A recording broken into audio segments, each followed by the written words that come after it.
Most ad át valamit az egyik a másiknak. Azon kívül még mit látsz? Várj. Átad valamilyen dobozt, vagy valamit. Azt hiszem. Igen, az egy doboz. És mi van benne? Hát, ez már jó kérdés. Nem látom innen jól. Közelebb kéne menjünk. Benne vagy? Aha.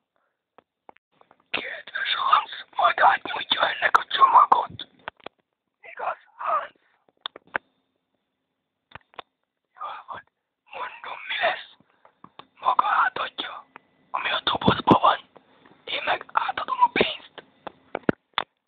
Nem lehetne inkább fordítva esetleg? Hogy én kapom meg előbb a pénzt, majd utána átadom a csomagot. Teljesen hülyének néz minket. Hé, főnök, ott jön 2 zsaru! Mi jó? Hát így nem lesz üzlet emberek. Mi a frászt képzeltek ti? Nem mész te sehova. Hans, állítsd meg!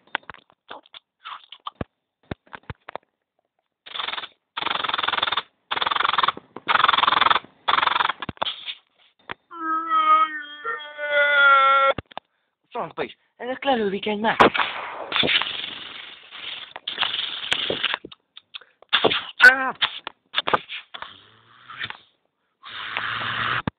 Ez itt meghalt. Ez is. Ezek meg megléptek a szajréval, meg azzal a dobozzal. Van egy jó és egy rossz hírem. Mondd a jót. Ja. Mondd a jót. A jó az, hogy visszajönnek. És mi a rossz? Az, hogy az egyik pont ránk célol. És ez mitől rossz? Hello! A francba, akkor gyorsan!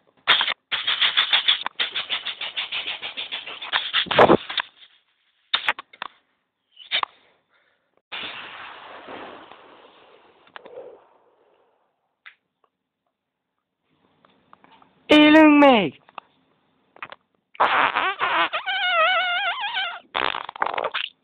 Bocsi!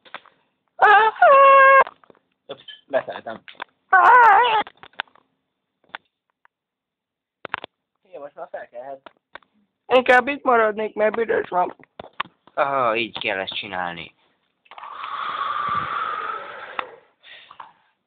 Jó volt, főnök, ugye?